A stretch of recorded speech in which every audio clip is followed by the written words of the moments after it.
5 seconds. Get ready. Sir, I am glad to participate in the discussion on the appropriation bill before us. I support the bill which seeks our approval. In supporting the bill, I wish to make a few observations. Sir, I continue to be puzzled about the basis on which government divides appropriation between the amount voted by Parliament and charged on the Consolidated Fund of India. I have been asking this question every time whenever I speak on the budget and never got really an answer. The next point I would like to make is an regard to the constitution of the distinction between plan and non-plan expenditure. This distinction is somewhat irrelevant and confusing because it does not enable us to get integrated view of the programs or the projects which are being advanced. We get lost in the distinction between the plan and non-plan funds. Therefore, my view is that time is well past now for us to continue with this absolute distinction. Then I would like to refer to the report made by the Agriculture Ministry in which it has been stated that the consumption of fertilizers is declining and this year it is bound to decline further because of acute drought throughout the country. I would request the government to have further study in the matter. I thoroughly welcome the appropriation for the National Bank for Agricultural and Rural Development, which will enable us to use the funds made available from other sources. I also welcome the allotments made for the agricultural schemes. Here, I would very much support the strategy adopted by the government in meeting the drought situation all over the country. Sir, a huge amount is given for the chemical and fertilizer industry. As this amount is only on revenue account, I would like to know from the Honorable Minister whether it consists only of import of fertilizers, and if that is so, I would request the Honorable Minister to explain in detail. With regard to further loan assistance to the National Textile Corporation, I would like to point out that these mills are running at a huge loss. Now, sir, I would like to know from the Honorable Minister what is the total accumulated loss of this corporation so far, when this amount is being given to the corporation for meeting the losses and not for creating any capital asset or anything like that. I would say that it would be an illusory thing to call it capital advance. Now, the National Textile Corporation has more than 100 textile mills under its management. The mills were taken over because they were sick. Sir, there are two main reasons as far as I know for losses.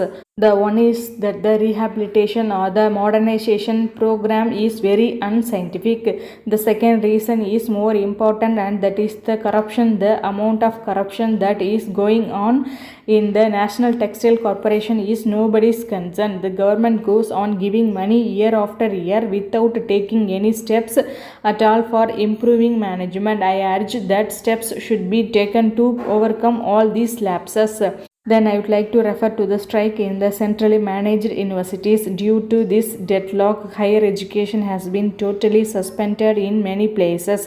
Students are suffering and also the guardians are in a disturbed mood. I do not know why the government is not coming forward to see the functioning of the University Grants Commission immediately. So I would ask the Education Minister to set up an inquiry into the functioning of the University Grants Commission. He is allowing these things to take place on the universities and disrupting the educational system. It is prejudiced to the interest of the people and also to the interest of the country. With regard to the development of science and technology, I would like to say that although serious efforts are being made by the government of India in this direction, in fact, the progress is not to our expectations.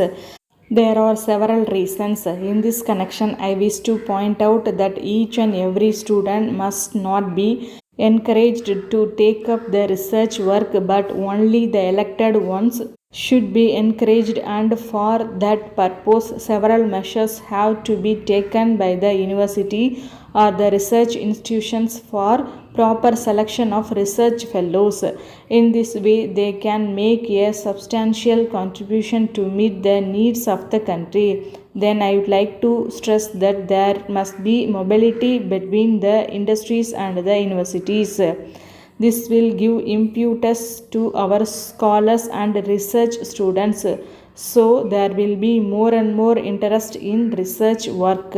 Sir, it seems to me that the new policy of the Government of India for the past 1 or 2 years has been to use freely foreign technology and consultancy for completing hydro projects in the country. This has caused much resentment among Indian technologists and engineering experts.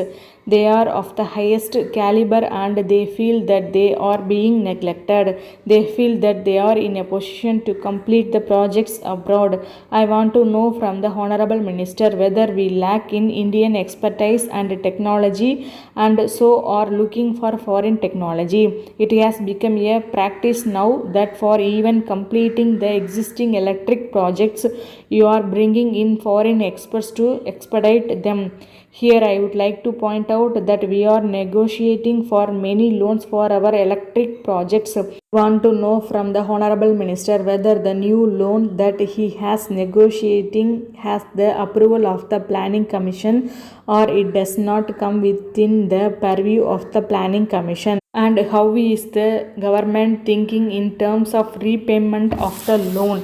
Sir, finally, I would like to refer to the sugar industry in our country. The workers' condition is to be improved. The mill owners deny to the workers their legitimate right. We all know that the sugar factory owners were given the license to sell a portion of their total produce in free market.